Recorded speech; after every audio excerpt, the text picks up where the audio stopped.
Damien, come and see our friend. A froggy. Frogaxes. I name her Frogaxes. This window had a couple of problems and a couple of complications relative to, you know, every other major window. It's one of the only windows where we have to deal with having a angle cut relative to the roof on the trim. Obviously, all of the boards are going to need to be angle cut coming up as well, all the blue boards for the board and batten.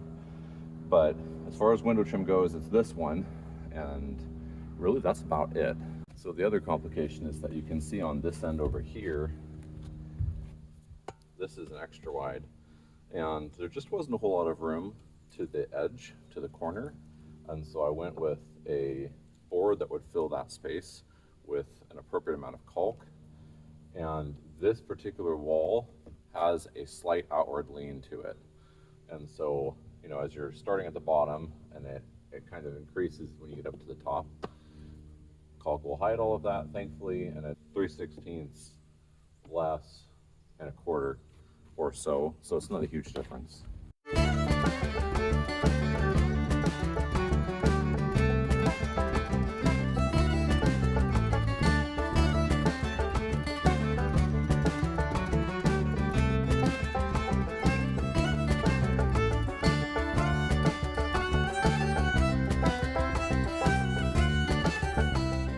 There's a big old splat of stuff right here. Yesterday, I tried out our nail daubing tool, and this is just off Amazon.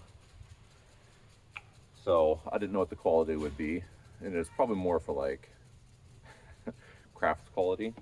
And the very first thing I did was went to try and use it and put pressure to get the paint to come out of the dauber, and it just shot right out. So, you know, I'd really prefer that it had been, the dauber was a screw cap and then just an additional cap to keep it sealed and not from drying out, but it is what it is. So it works okay for small applications like on nail heads. So time to test my capability on figuring cuts. I am gonna do a whole bunch of pre-cutting right here and get everything painted, and hopefully it's all gonna fit. I feel like I've learned quite a bit about, you know, the tools that I have and how to do these cuts, how to measure for them and not make mistakes. But, you know, it's always a matter of, did the coffee set in right? Is my brain functioning right? And sometimes it isn't, but we're gonna try. So our center building is right behind me here. It's in this bay right here. So that's, you know, that's the centerpiece, and everything goes to the left and to the right from there. And so I've got 3 sheets that are just full height with no cutouts, 53 inches. And then this one takes a cutout. And then over here, let me show you these pieces too. So this piece here will be the first odd shape. So it's the same as these, 53 inches, but then it's going to start to slope down partway through the board. So I've measured for what that is, hopefully off of where it should be. And, you know, you've got your 16-inch boards, but you also have a 3/16 spacing. So you have to, you know, it's not simply 16, 32, 48. You have to account for that. And I'm not just going to cut and then put them up and then measure, because it's just not efficient. And I should, fingers crossed, be able to figure this out with my pitiful brain. But the tape measure helps. So I have my center line marked there, and I can measure left and right. And this is a nice little platform for me to measure through this space. And so to measure out this little strip here that has to go in, you know, I can just put that on there and kind of, I've scored it. You can see that on the blue. And then I can just pull this way and bump it 7.5. We're going to take, and that's already accounting for the spacing between these 2 sheets. So I just need spacing off the window. So 7 5/16, assuming that my math is right. We'll see. What I'm doing to prepare this is I'm taking this edge. I know our slope is 14 degrees. So to find this, I know that I'm coming in 8 1/4 from the right side. And then all I'm doing is I'm finding from this edge here, so the minimum amount of waste, I just take my speed square out. Get enough space here for this. There we go. Pivoting off of the corner, so least space wasted. And so then here's your 14, so that's your slope on this. And this is just roof. So we're using the outside common versus your hip valley, which is something different. And this is just a simple angle. So 14, and then that is gonna hit right here when you measure in 8 1/4 from this side. So we're 8 1/4 here, so I have a cross line and an up line. And then all we're wasting is this little bitty sliver on this piece. Obviously this next piece then, once we've done that, I can line these up relative to each other and just continue that angle. So I'm gonna pinch this here at the right amount of spacing.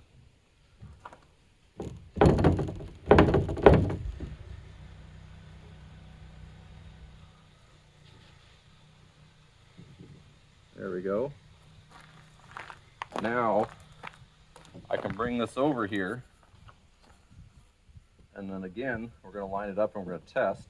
So I have a little more to go.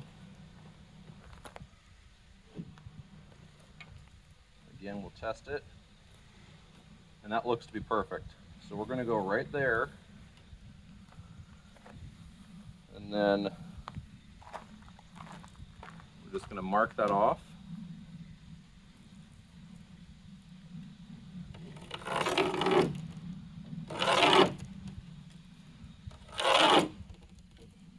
That's just going to be the minimum amount of waste on this one, and we'll continue our 14-degree slope.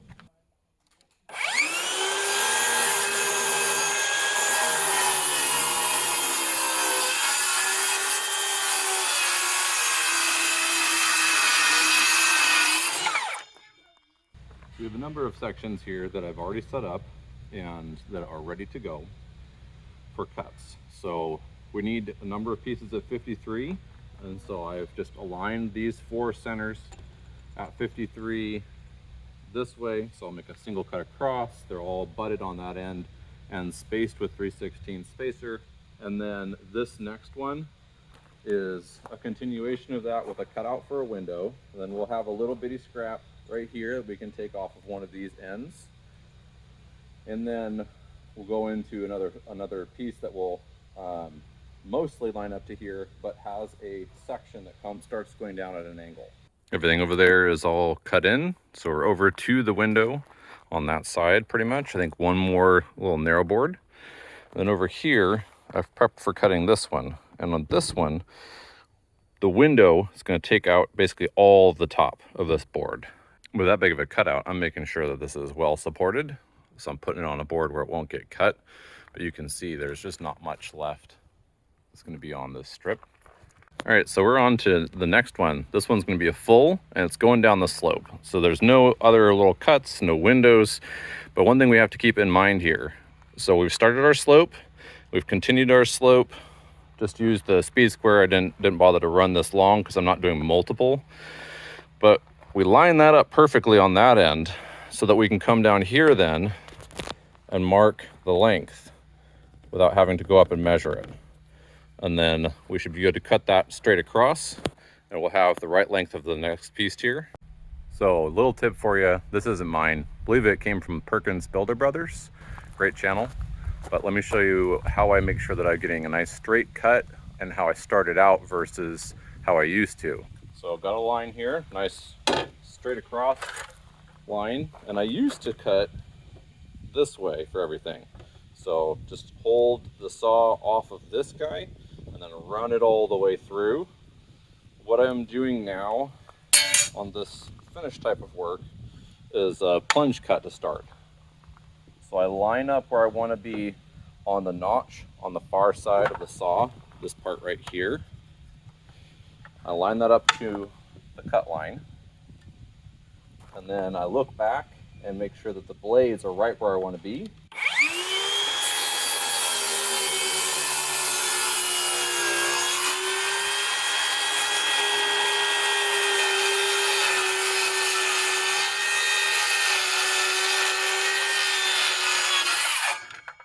And it gives me a really nice straight line. Not bad for a non-professional freehand. So this is a good example of what I was talking about earlier. So I have this edge lined up because that's a painted edge. It means one less thing I have to do. And I've got my flat box level across here. And I'm just gonna hold it right to the line of the previous cut, get me that same angle without having to measure anything, and boom, away we go. Making sure I have my spacing in between the boards at 3/16 though. One thing I haven't mentioned before is that when I can, as a right-handed person, I like to cut holding what's on the left, the material on the left of the cut, and cutting with my right hand, leaving, you know, what's on the right on my sawhorses. Let me show you.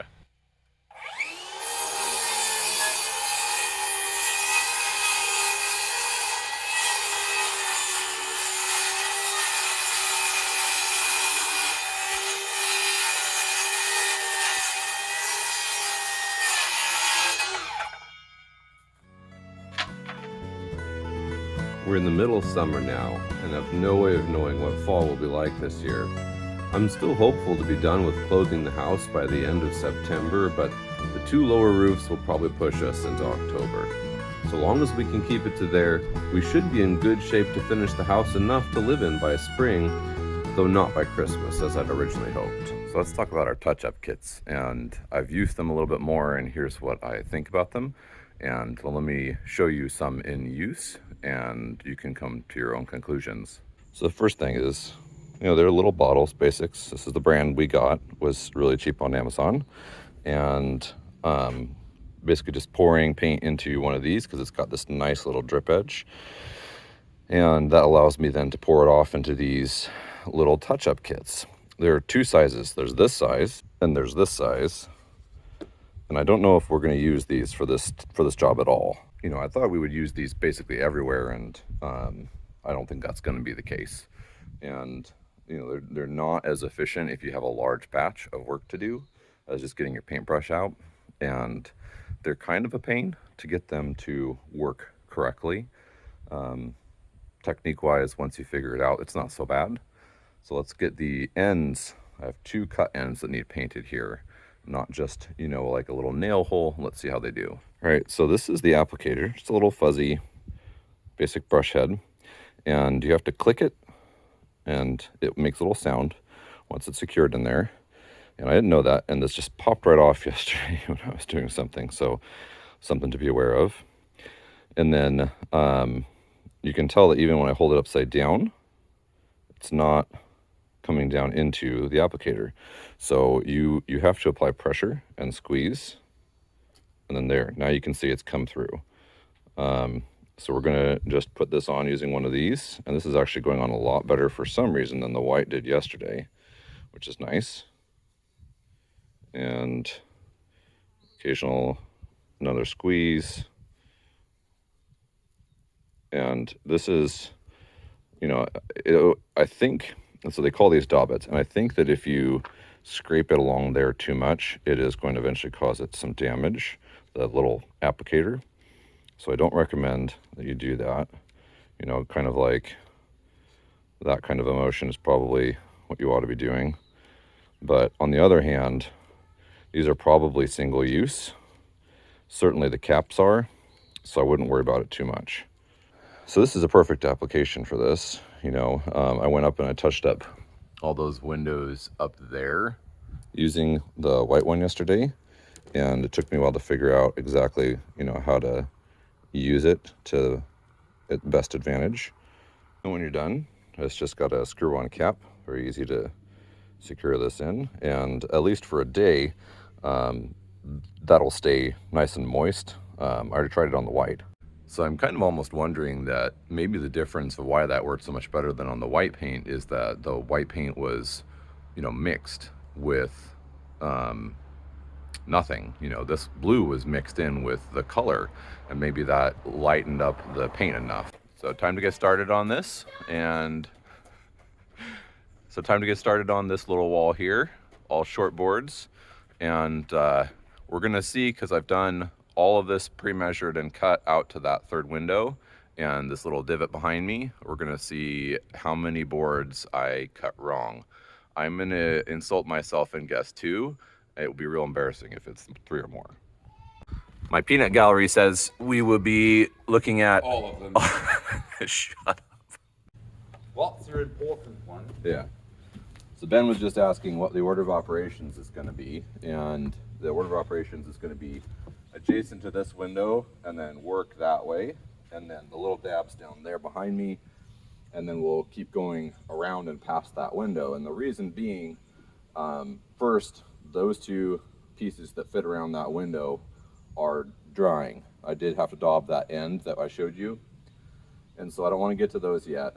And I don't want to start in the middle and then put the boards over and then find my spacing is wonky donk, so to speak. So I'm going to start here, and then I can adjust the spacing if I need to as I work that way. And then Ben pointed out, you know, is this going to line up visually from down below with the boards above? And the answer I gave him was, in theory. We'll see about actual fact.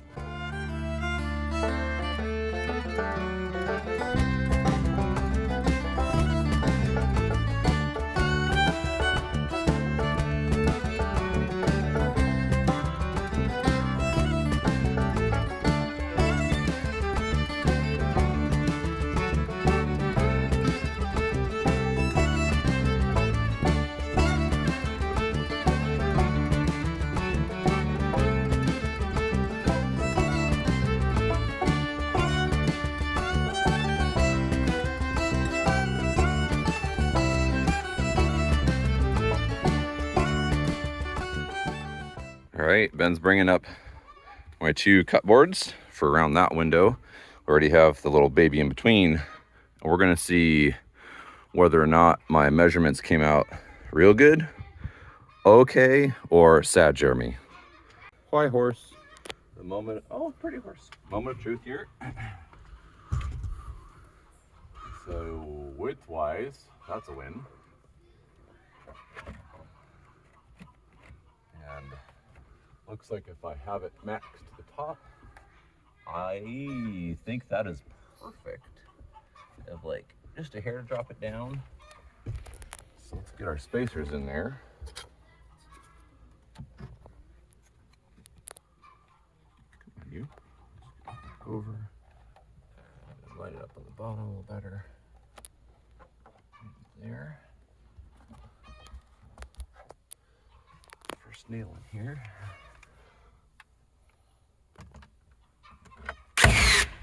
Okay.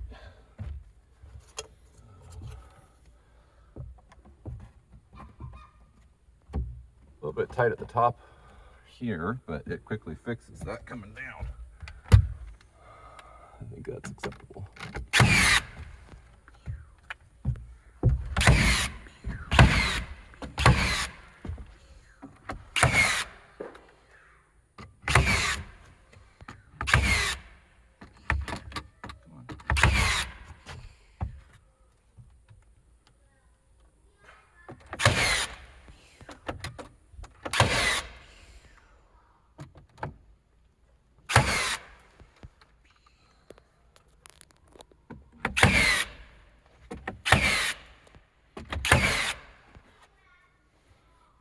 That came out pretty good.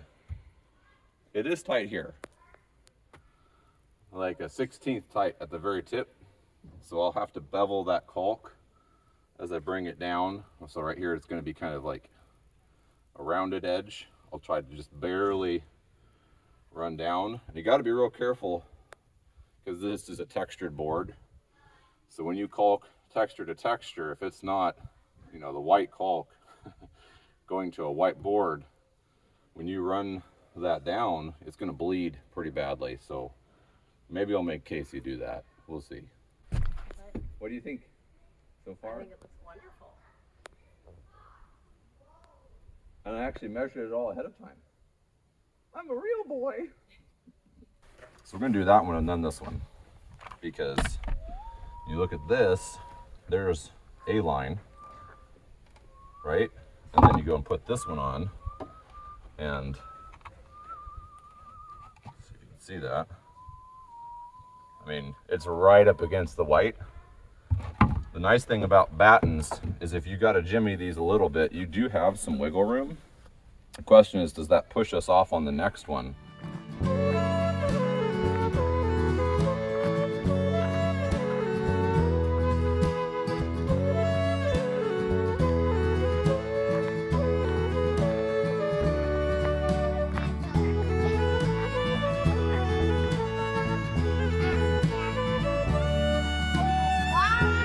End of the day, and we got a little bit just right around that spot where the scaffold was, pretty much completely done. There's still a little bit of work to be done around the window. It does take a 3/16 caulk line. You might be able to see that it is caulked, but we need to go back and just touch up the blue paint once that caulk is dried, even in case he wasn't able to make it 100% the way it should be. And that's saying something. So this one we're gonna just do off of this scaffold. So we'll move it up, and that will pretty much get the rest of that area, and we can finish out this upper corner. And I think we should be able to get that one missing little scrap of gutter guard at the same time. And then it's gonna be probably 2 moves, at least 1 move on the bottom.